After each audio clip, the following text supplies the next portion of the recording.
Yeah, I'm Andy and this is my time attack winning S14.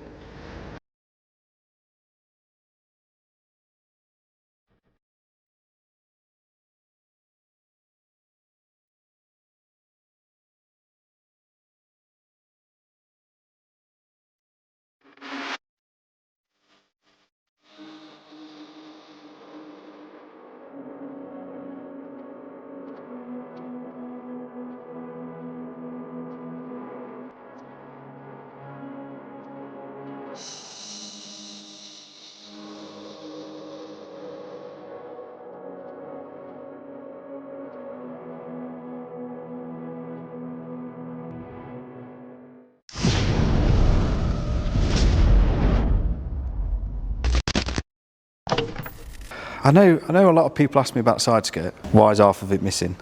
That is an aerodynamic choice and I need to finish it off. It's part of the whole extraction out of the wheel well thing. Same with the front wing. That's why it's cut where it is and it folds in. But I can't go too extreme because the regulations don't allow me to. The bumper is an original, and what I did is I put garden edging on the bottom to bring the bottom of it down, and then put fiberglass over that and peeled it off. And the idea was to use that as a splash mould and then pull myself a nice bumper out. I didn't have enough time for that. I was going on track that evening. So I just used what is essentially a mould as a bumper, and because it works, it became temporarily permanent, and now it's all kinds of beaten up. I mean, I hit a pheasant as I came onto the straight at Cadwell, so we incurred some damage there, ripped the front, and then I left this tow strap hooked to the trailer when I reversed off and pulled that through it, and yeah, so it needs rebuilding. It's had a bit of a kick in. One of the best things about this car is the ducting, and you can't see it because it's not attached. There is just a gaping hole at the minute, but that front duct goes into the intercooler and radiator package and then comes out the top there. Coolant temperatures have never ever gone above 82 degrees, and no matter how much I lean on the car, it just does not get hot. So overheating for me has never ever been an issue, which is great, because keeping an SR cool is the secret to keeping them reliable, says the guy that broke 4 of them. But it's not their fault, it was my fault. I'll take full responsibility for killing my poor SRs and hurting their reputation unnecessarily. This bonnet's got a story to tell. This was the first thing I ever made out of carbon fibre, which is why it's a bit ropey, but obviously it's damaged. And the reason it's damaged is because in a rush, a track day, we did a quick bonnet off, oil check, back on, and then this tear line, you can just make it out, that tear line there. That was the only pin done up. And there was 4 at a time, there's now 6. So there's even more for me to forget to do up. But we got onto track at Cadwell, you go down off the assembly area, you go right and go left. As I got to left, I was doing about 40 mile an hour and I just see my bonnet just take off. And it just got all smashed up. That's where the side exit pops out. Emits some nice flames, if you like, if that's your thing. Just going side exit alone, getting rid of a box and a load of tubing, that saved me about 6 kilos in weight. So I made this boot lid out of fiberglass, and the reason it's got a bend in it is because when we would travel to and from events, I would open it, and he says, and I would lift it up like that to put my camping chairs in, rather than just take the boot lid off, and I've permanently deformed it now, so it's just, yeah, there you go. This was a wing. Me and Tom drove down to Southampton to pick up one day. It's wider than the usual offerings you get on the internet. The only downside to it is it's got a bit of a cutout underneath, which just makes it a lot less efficient than it should be. There is my ridiculously inefficient diffuser. Now the optimal angle, as they say, between 7 and 10 degrees, 7's ideal-ish, 10 if you can get away with it. That's at 22, which anyone knows anything about aerodynamics, their eyebrows just shot up to the ceiling, like how, why? But for whatever reason, if you take it off, it's noticeable. It does make a difference. I don't know how, why, who, what, when. It shouldn't work, but it does. And that was the hole in the middle that, when it got patched up, that's when it started generating lift, and I had to lift this up onto the maximum, which is still there now, just to counteract that. So whatever that diffuser was doing something magic, and everyone knows aerodynamics is black magic anyway, but to be at 22 degrees and still functional, and yet when I filled in that centre square, it ruined whatever effect it was having. See the inside, there's not much to show you. There's not a great deal in here. I mean, there isn't a minute because it's all in bits, but brake ducting pipe, my adapter plate for my BMW, my fancy clutch and flywheel, the runners for the passenger seat, which is currently over there on the floor, regulated fire extinguisher, floppy gear stick because the gearbox is over there, cut off the regulated time attack rain light, which you've got to have, and then a little indicator there for me to change gear, and that is all that's in here. There is no fancy gadgets, screens, buttons or anything like that. It's just the stalks are still there, the key still turns and you start the car with the key. There's nothing fancy about it. Behind the dashboard there is, not that you can see it because it's got a box over it, but my power steering pump is actually an electronic hydraulic one in a box behind there, and the main fuse box that's normally in the engine bay, that's also down here under the dash. Not much I can tell you about it other than that, which is pretty basic. Basic is light. It's a tool. It is a tool. It is a machine built to do a purpose. It's not there to look pretty. It's there to go fast, and go fast it does. Only original panel left is the roof. So the bonnet I've made, the wings I've made, the bumper I've made, the doors I made. The rear quarters came off a drift car, so they're a bit damaged, but they work. And the rear quarter is not underneath that. So where you see the seam of the rear quarter, where the rivets are, where them rivets end about here, there's nothing there. So that's it. Obviously I made the boot lid. The wing's obviously not standard, and that mount isn't a standard mount. That's those 3 tubes go down to the chassis, so it's a chassis mounted one. I think with driver, I think it's 1181, something like that. I think it's something along them lines, which is a lot heavier than we would like it to be, given that most of the car is fiberglass. The bonnet is carbon. I mean, the splitter's made out of plywood, but splitters get a batter in. You can make it out of carbon, make a lighter one, but if you hit it, it's an expensive thing to replace. The cage is CDS. I may replace that for a T45 cage if I can get around to it. I will replace the dash with a single skin carbon one, shave some weight. And the roof, which will also be getting replaced, within reason, because it's one piece from the A-pillar. There's no seam all the way down to the rear quarter. Most cars have like a seam here where you could take the roof off and replace the panel. This car isn't one of those, so it'll be what's most commonly seen on these. They normally cut them about here and here, and then just replace the roof skin. It's a good piece of weight to lose because it's right at the top. Good for centre of gravity and things. So on the back, it's got Z32 brakes, the 300ZX, with a little twin pot caliper, and then up front I put 350Z front brakes on. It's not got a ridiculous front brake kit, big brake kit or whatever you want to call it, and it's on a standard S14A ABS master cylinder. EBC kindly sent me some RPX pads for the season. With those and that setup, and I've got solid discs, there's no drill, grooved or anything like that. You'll struggle to find a car that stops as stably as this does. You can get stronger brakes, of course you can, but when you stamp on the brakes, all 4 wheels are doing an equal amount of effort, and the car just comes to a halt so fast. It's one of those things that makes the car as quick as it is, because I can brake last minute and get away with it, despite its weight. I mean, it's not the heaviest car in the world. It's also not the lightest car in the world. It's right in the middle there. It's just one of those quirks which makes the car a better car. So you add that to the gearing, it allows it to get up and go, and the ability for it to just come to a halt the way it does, and the drag reduction from like the ducting and things like that. You can lose a third of the drag by ducting your cooling system like that one has. Not everyone's got the room. If you can make room, you can make a really quick car without needing hundreds of horsepower.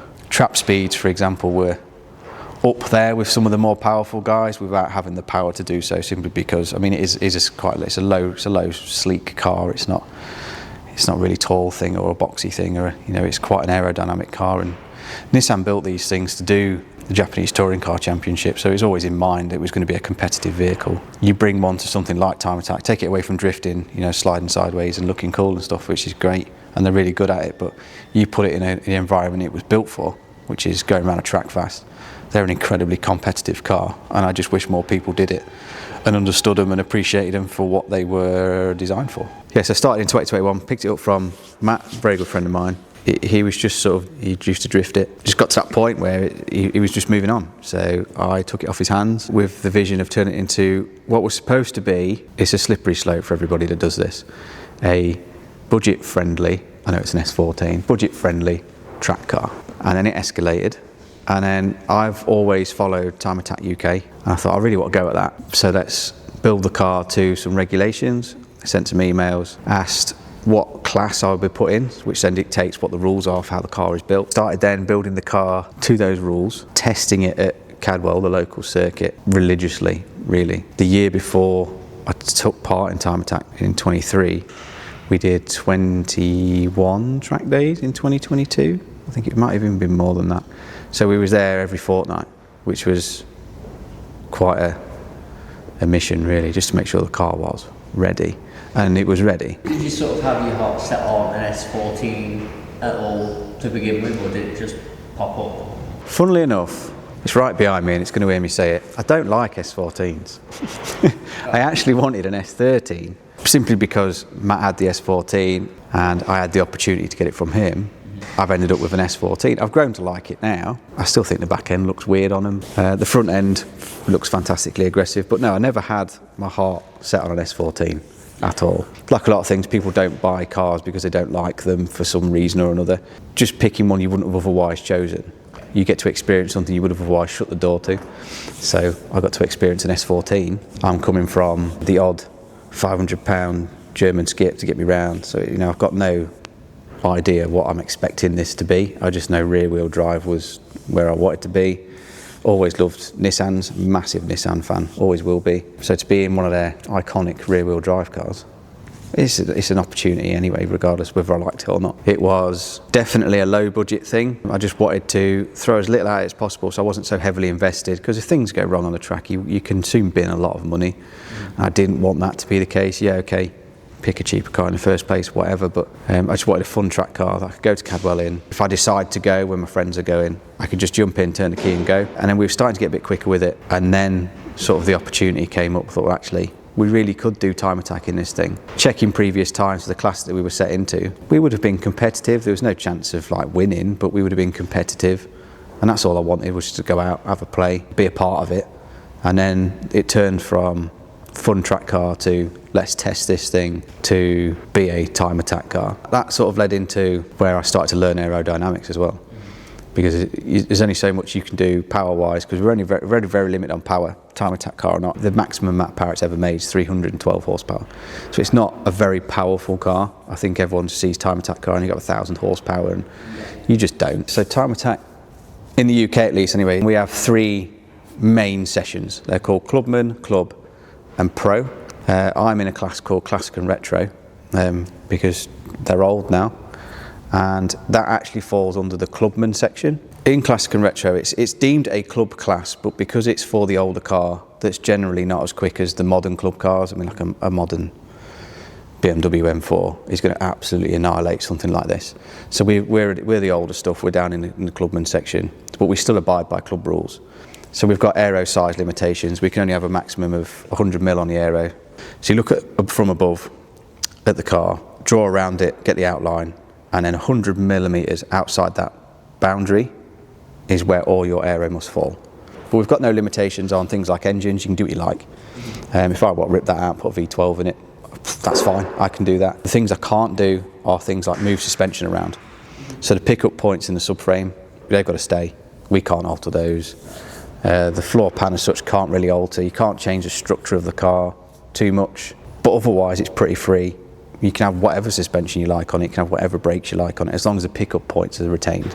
You can do what you like. That freedom creates some pretty wild cars and some pretty wild ideas, if you're willing to go to the lengths that you can go to within the rules. But I think the true challenge is staying within the rule set and making the fastest car you can within those set of rules. If you want a different set of rules, choose a different class. Power-wise, like I say, I'm only 312 horsepower. There's no limit. I could be 1,000 horsepower. The only rule that would govern me there, if I had 1,000 horsepower and I was 10 seconds ahead of everybody else, there's a rule in place with the 5% rule, that if you're consistently more than 5% faster than the next person, then you get moved up. So if for whatever reason your car is too much for the class, they will move you up. So it's not like you can just enter the fastest thing in the world, drop it in this bottom class and go, yeah, I'm going to win. So in the beginning, there was no paint on it at all. It looked like it had been dragged out of a scrapyard. Looked like it was due to die. But it used to get the funny sideways looks. You turn up to turn up to a track with it and people think, well, that wants to be left to die in peace, not at a track. I mean, the first things that really happened to it was it got the very basics. I was still learning aero back then, and I still am now. Basic splitter. The wing didn't come till quite a bit later actually. Tried to get as much weight out of it as possible because that's free and easy to do. Changed the wheels, got some better rubber, and just went at it to begin with. And then it's only when you drive around it and you push the car, you find its limits. You think, well, actually, it could do with this now. You can parts cannon the car if you want and go, right, I want this, and this. But there's absolutely no point doing that. So I just got in, drove it. I got to know the car and found out what it could do with, really, rather than just throwing things at it.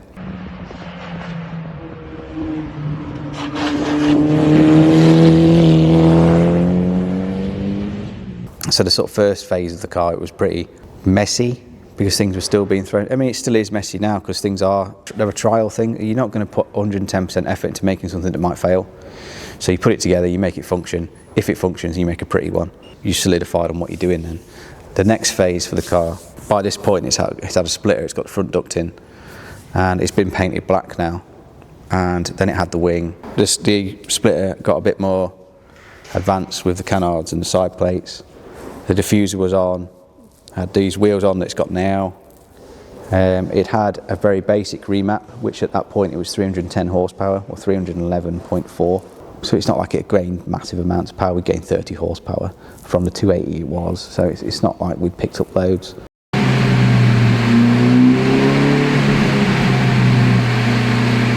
And then the biggest thing for me as a driver is I changed the gearbox. It's now a BMW 6-speed.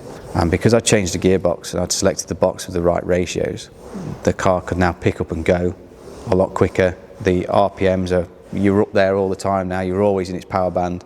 I've not added any power, but I've made the car a lot quicker, simply because it's now a more efficient deployment of its power. Then I changed the diff from a 3.9 to a 4.3. Some people would say that's too short, but I mean, it tops out at 148 miles an hour, so obviously it won't go any quicker than that. Chances of us hitting 148 with 300 horsepower, minimal at best. I think the fastest we ever got, which is Snetterton back straight, was 132. And that's how version 2 stayed. And then the version 3, which is what's behind me, it got like a simple things, it didn't really make a big difference. It's got side exit exhaust, doors are fiberglass, the rear quarters are fiberglass. The wings are fiberglass, the carbon bonnet, but they were present in version 2, so nothing really changed there. The front bumper, which is unique, let's say, that was actually a version 1 thing, thinking about it.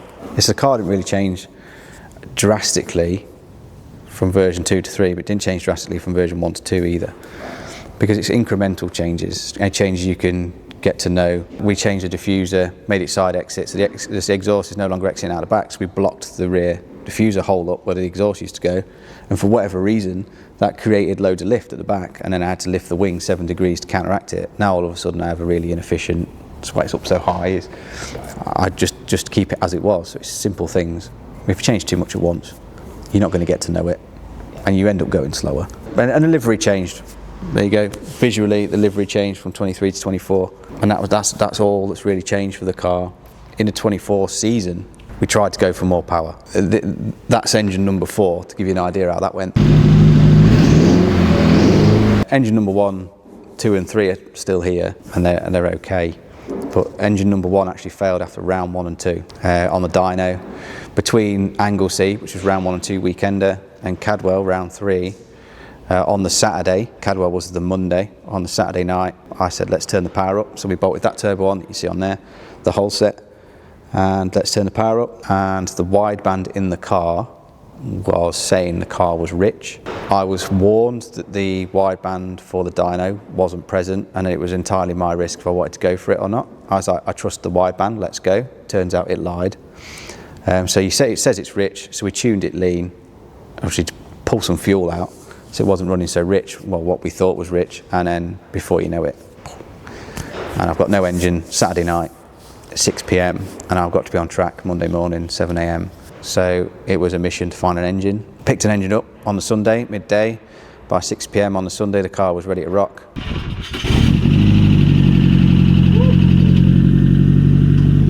like it was ever apart. I just needed the front bumper and whatever else. But getting a new engine to run on the ECU we had, even though I transferred over the inlet, the injectors, everything, just the core engine was the same. It just didn't want to run properly. So it was diagnosis, and then before you know it, we finally got to bed at 20 to 4 in the morning. And then I got an hour and 50 minutes sleep, and eventually we got to Cadwell, and luckily it is local, because if it wasn't we wouldn't have made it. And then I got into the driver's briefing just after they started, so right down to the wire to even attend round 3. Did round 3 on an engine we'd thrown in the night before and came second, which I'll take, and I still went quicker than I did the year before, which I had the lap record for. Unfortunately for me this year, I've got Mr. York, who has the K20 turbo powered 205. He's got more power, less weight, and he's had that car for so long, he just knows how to drive it. So I knew I wasn't beating the man, but I wanted to try and keep up with him. But to still come second, I'll take that. What I didn't realise is I'd actually hurt the engine at the end of that day. Looking back on the video now, you can hear the engine rattle in the video. You just couldn't hear it in person because there's so many noises that go on in this car. You just can't hear it. Had I have known then, I could have saved it, but I didn't. So we went to Brands thinking it was okay. I think it was practice. I come around the final corner, just got on the power ready to go, and it felt like it'd been deflated, like someone had put a pin in a balloon. Just all its power just, and I thought that was really strange. As soon as I got it into the garage, turned it off, all of its fluids just fell out, and evidently it had died. It wasn't until afterwards, the tear down, one of the doors had fell off the sump to keep the oil, so all the oil had escaped one side, starved it of oil. That problem had just got worse and worse. Obviously the last thing you want when you've got a bearing that's knocking is to keep leaning on it, which I was doing. Engine 1 that died between Anglesey and Cadwell was now being revived in the background, and it was built and ready to rock for Alton. It had been running on the dyno. Happy, healthy, didn't try and push it for power. We just wanted it to run, and run it did. We was on the dyno for 14 hours. It had been tortured. We knew this car was good, the engine was good, and yet when we got to Alton, we didn't survive practice again because it leaned out and died once more, and we just could not work out why. I'd put the catch can in and trapped a vacuum line, and that caused it to overboost, which was fantastic, but because I know the boost wasn't set, I was watching it straight away. So as soon as I put my foot down and the boost number went above the target 17, I knew there was an issue. So it's not like I drove it on overboost. Coasted it round, brought it in, and found that actually when inputting the catch can, I'd trapped that vacuum line. We freed the vacuum line up, I went back out, got on the throttle again, hit 17 and stayed. I thought, yep, we're in it now. A couple of cars come past, and I thought, well, let's try and keep up with these and start really making most of practice. And with that whole deflated feeling came back. It just went, poof, couldn't work out why. We now know why. And it's because we'd switched to a 300ZX twin turbo fuel filter in the original S14 clasp, and it had dropped down by going over a curb, and it had pinched the hose, starved the engine of fuel, melted it.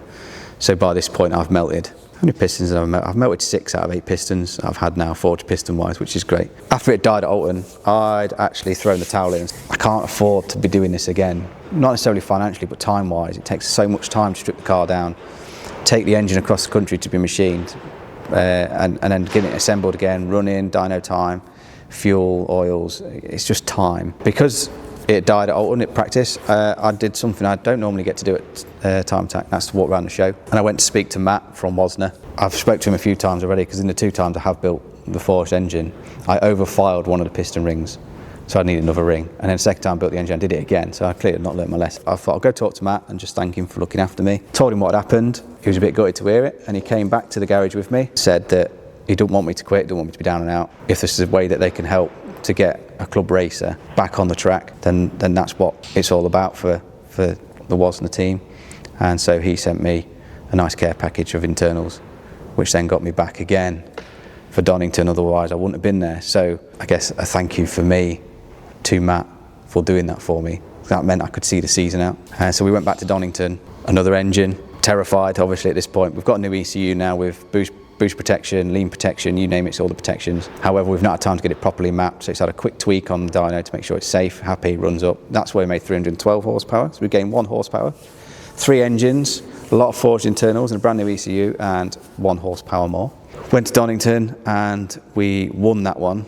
We needed the win, not for championship sake, points sake, just sanity. We just needed something to prove that it was worth doing this still. Unfortunately, for said engine that sat on the stand with nothing in it, we finished off the season, pretty uneventful, to be honest.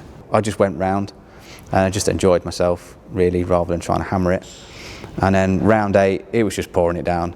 I'm in a car that isn't fully mapped yet, on a turbo. The turbo had worn out as well, because it had seen off 3 engines. Despite flushing it, it was worn, it had enough. And it couldn't make its mind up whether it wanted to do 7 psi boost or 20 psi boost. Yeah, so you couldn't really full throttle it, because it would over enrich itself, it would choke. And so you either had the choice of, I had this from Donington as well, full throttle or 10% throttle. They were my 2 choices. And what boost I got, who knew? So you could come out the corner with 7 psi at like 200 horsepower, or I could come out with 17 psi and have 300 horsepower, who knows? So it was a real wild card of what was going to happen. Made it really difficult to drive, because you couldn't really predict. It's like, do I full throttle myself out this corner? Because if I hit 7 psi, I'll make it. If I hit 17 psi, it'll be too much and I'll not make it. So it was a risk every time I took it out. So when you get to round 8 and it was pouring it down, you just couldn't modulate. It was impossible to drive it. Every time I did try and drive it, back ends everywhere, whatever. So I just rolled round and had a look round, took in the view, enjoyed Snetterton. The tactic was go out, complete my outlap, set a time and come on in. I didn't need to do anything as such. I'd already secured my position in the championship. I was already secure second. Bring it home and safe. It's not worth risking it. And then that was 2024 season done and dusted, which was a completely different season to 2023, where the car was an absolute animal. It was flawless, because it had had 2 years of testing. Completely flawless. The only issue we had was at Alton Park, one of the boost hoses decided it was going to split, which was an easy fix, because I pulled in, we pulled the pipe out, trimmed it down, stood the pipe back in and off we went. That's the only issue we had all of 2023. For the rest of 2023, the car was, like I say, it was just flawless. So every round we went out, turn the key, get on it, come back in, no drama, get it back after a round, change the oil, get back out, get back on it. But 2023 was an interesting season, because unlike 2024, where I knew the format, I knew what was going to happen, I knew the circuits as well, because it's the same circuits, 23 and 24.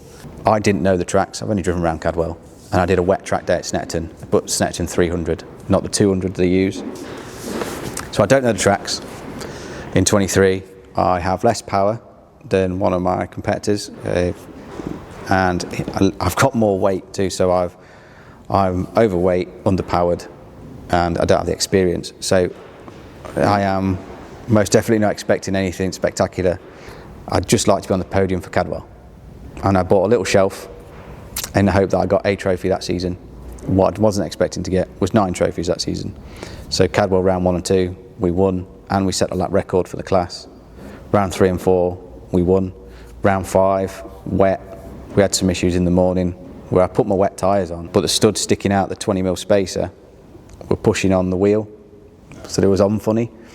And I thought, we've got a bit of vibration, I'll drive a bit faster. And that made it a lot worse, as you can imagine. So for practice, we cut the studs down and went out and tried it again. So we've wasted practice. By this point, the chap who's meant to be my main rival said, you should put your dry tyres on, because they're really good in this kind of weather. And he went and did that. And I wish I'd listened to him, because he was right. I went out in qualifying, which dried right up anyway. Went out on the dry tyres, but I've got to warm them up. So I'm losing half of qualifying really to warm them up. And this is the first time I'm really been able to get on it and learn the circuit. And then in the final, it poured it down. So I haven't got a great deal of experience in driving the circuit, never mind in the wet on dry tyres. But I trusted him. He went out on the same. Mullered me, fair play to him. And I just second was my worst result of 2023, can't complain at that. Then we rolled on to Donington, round 6. Absolutely loved Donington. The car loved Donington. And then round 8 came. I had new tyres on, and I was driving around like such a fairy that I didn't even get any heat into them to take off that initial flashing until the final. I set an okay time. There's definitely a lot more time in it, but the championship for me was sealed up the day we won Donington. Again, I wasn't going to stress the car, didn't need to. And that was the 2023 season, which was worlds apart from 24 season. 23, reliable, won nearly everything. 24, faults every other round and came second. Second's still not bad for 4 engine failures. I mean, there's a lot of people that had engine failures and didn't come back from that, and we've had engine failures and still come second in what is a relatively fast championship. We'll take that. Yeah, 2025 this year, no time attack for me. I'd love to, but I've got stuff I want to catch up on. Took a lot of time out of me last year, so I'm behind a lot of things. Obviously, a lot of these cars in here, they're not mine.